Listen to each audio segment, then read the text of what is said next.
A Bíblia é para nós um presente maravilhoso que nos é dado por Deus. Contudo, todo tesouro precisa ser escavado até ser encontrado. Nas páginas da Bíblia podemos encontrar muitas riquezas que são mais valiosas do que até mesmo o próprio ouro. E nós temos o privilégio de compartilhar com outros a alegria de obter essa riqueza.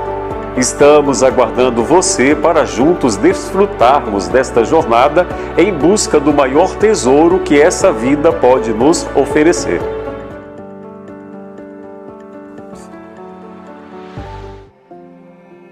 A cada sábado, Deus nos convida a contemplar nas obras criadas a glória do Criador.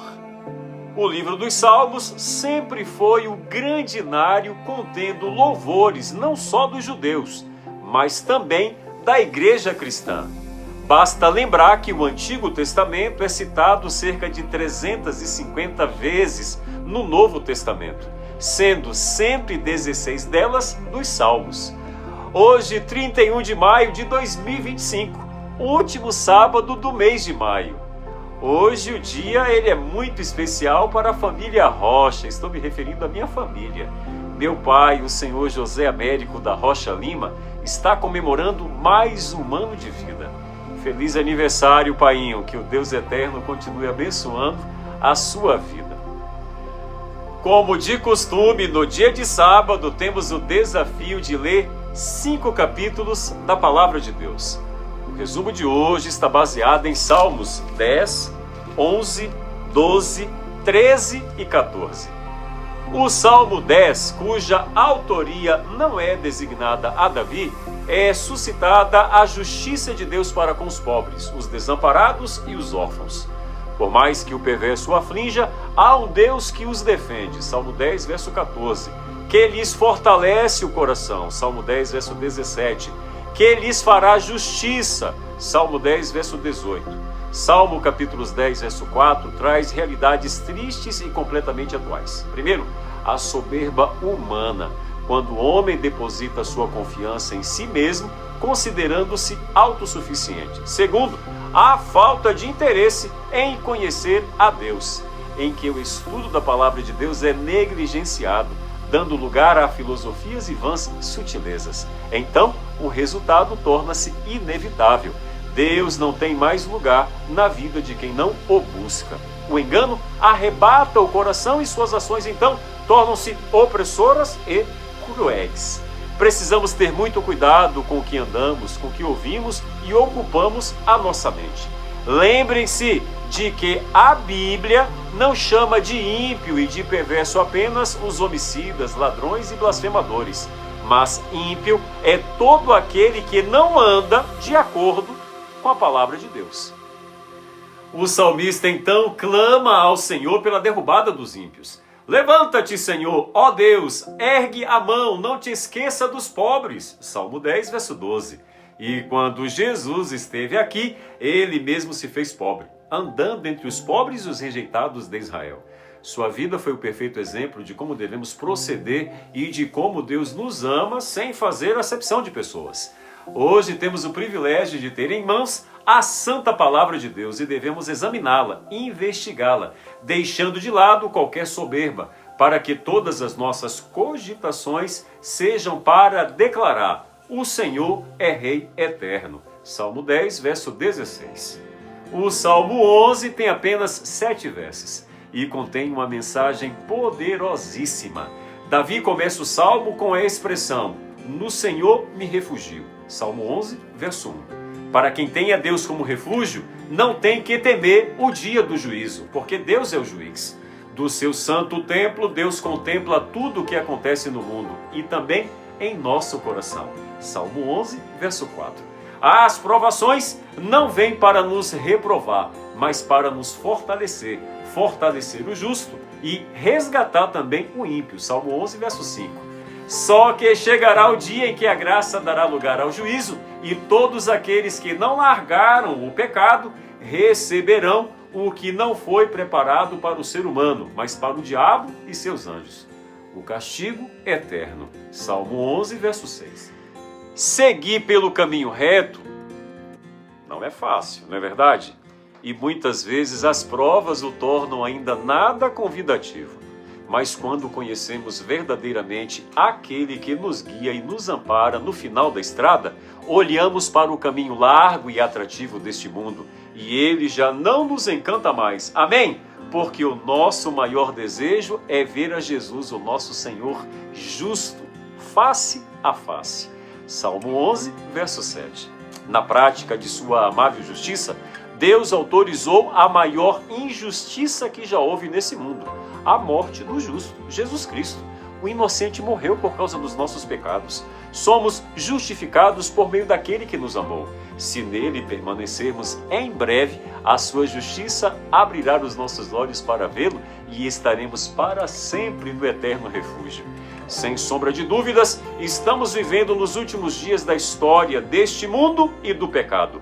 Tudo o que está acontecendo ao nosso redor comprova a veracidade das profecias bíblicas. Mas quando lemos o Salmo 12, percebemos igualmente que Davi pediu para que Deus o guardasse daquela geração, que pela descrição também tinha muitas das características da geração dos dias de hoje. Só que há um diferencial: a intensidade. A maldade hoje cresce sem precedentes. E o ser humano, cada vez mais perverso, e entre os filhos dos homens, os atos vil são cada vez mais exaltados. Salmo 12, verso 8. Não é um quadro aprazível a realidade de um mundo onde predomina a falsidade. Já as palavras que saem da boca de Deus são palavras puras. Salmo 12, verso 6. Puro é algo que é livre de contaminação, que não se mistura, que conserva a sua essência. Assim é a Bíblia, a palavra do Senhor. A Bíblia é pura, é cristalina, é a essência do eterno. A Bíblia, a palavra de Deus, é perfeita, depurada 7 vezes. Ninguém tem contato com ela mediante espírito sincero e humilde e permanece do mesmo jeito. Só a falsidade onde a palavra do Senhor é negligenciada ou usada de forma distorcida. Davi amava as Escrituras e apegava-se a cada promessa nela contidas. Como rei, estava cercado de pessoas que tratavam bem, mas cujas intenções lhe eram ocultas. Davi fez a única coisa que lhe cabia fazer: pediu socorro ao Senhor. Salmo 12, verso 1. O homem, segundo o coração de Deus, pediu socorro.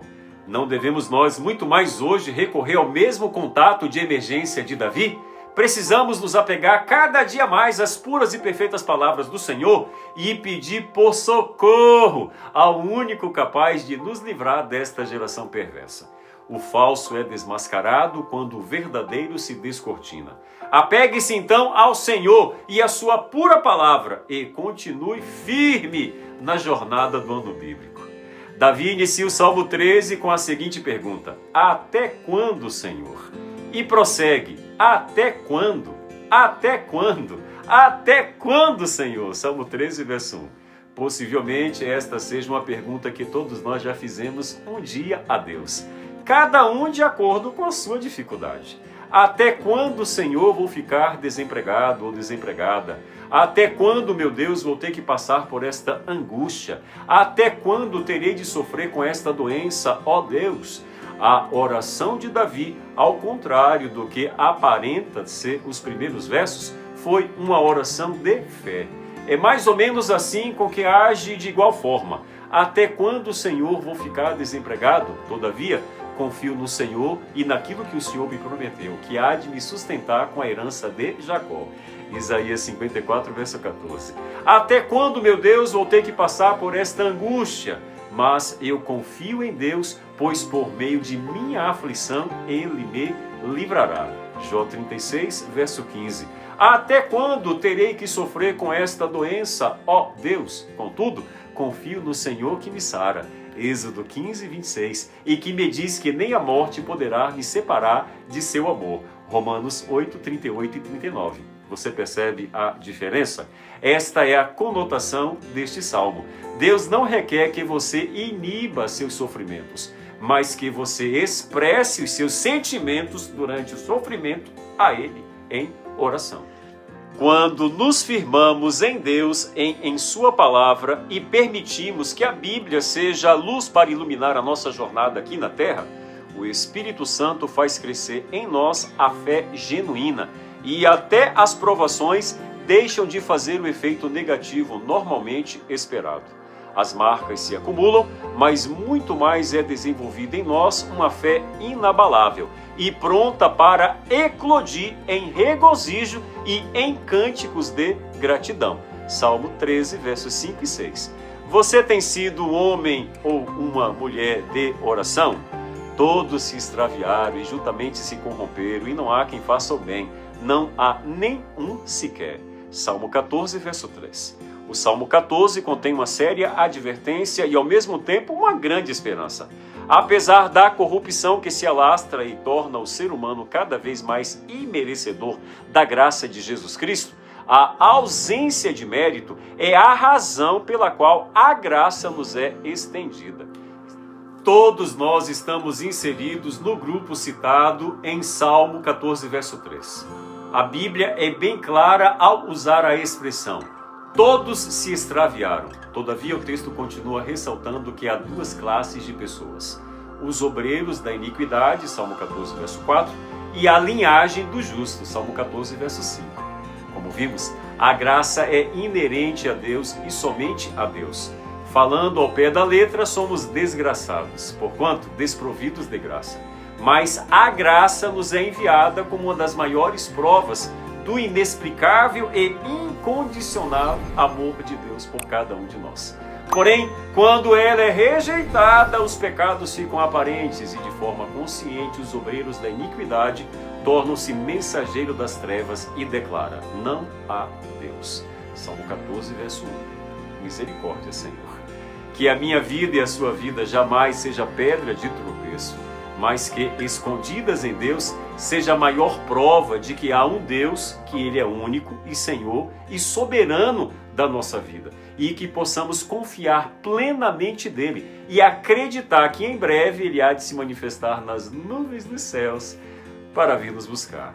Tenha um sábado extremamente abençoado na presença do Criador.